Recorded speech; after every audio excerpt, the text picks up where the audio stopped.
So Micky, just firstly, what are your thoughts on tonight's match? Disappointed, really disappointed. It was our first home game, an opportunity for the boys to play in a decent pitch, a nice atmosphere, under the floodlights.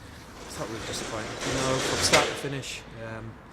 We just weren't at it. We give sloppy possession away.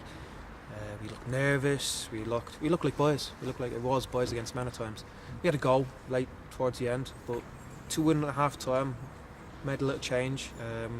Expected the reaction, and we give 2 goals away straight away. It's an uphill battle, and when you're playing against men who are sort of experienced, it was there for us. It was there for us in the second half. I thought we'd have a go, but we didn't.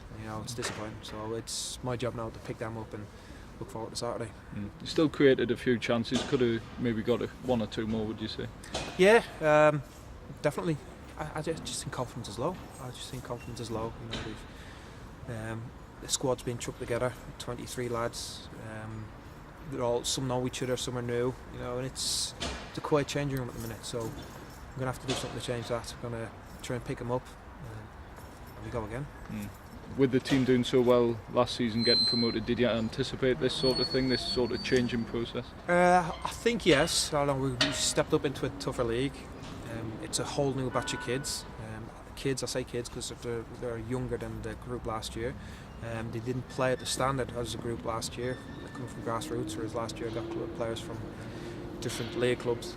So it has been difficult with the recruitment, but I feel we've got certain individuals in there and potential in there to achieve something. Go on and do what John Mellish done last year. So I'm not disappointed in terms of what I've got in the change room. It's just the performances. I don't see that in training. What I'm seeing in games is not what I see in training. And they need to transfer that onto the pitch pretty quick. You mentioned the word potential. That's sort of the key thing for the youth players. The results are almost secondary, would you say, if you can get players like John Mellish? Yeah, obviously the key is to develop these players for the first team. But them being young lads, young men, confidence is a big thing. So if they're getting beat, it will play in affecting them. It will play in the mind. They'll start, probably not looking to get on the ball as much because they're afraid to make mistakes. They probably won't do things they do in the training ground because they feel they're probably under pressure that they may lose the ball. So it becomes a bit of a fear factor, and then that's when the potential sort of stutters. We don't see it. So they've got to go out and play with no fear. Like I said, they're not going to get sacked if they lose a game, but they're not doing themselves any favours. They need to be playing at the maximum, showing their potential, and always improving. At the moment, I've seen slight improvements in certain individuals, but as a team, as a group, there needs to be big improvements. Positive you can take personally, seeing John Mellish start his first National League game at the weekend. What were your thoughts on that? I thought it was fantastic. I spoke to the gaffer prior to the game. He didn't tell John he was in the team, and I think that probably helped him. He just turned up on the day, told him he's starting, and I didn't see the performance, but the feedback I've had was he didn't look out of place. That's the sort of character John is. Nothing seems to faze him.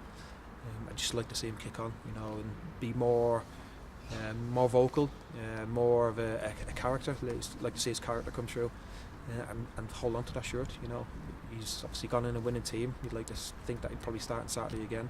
So, he's sort of a beacon for where this group of lads, this crop of lads, need to aim for. And see there is opportunities if you fulfil that potential.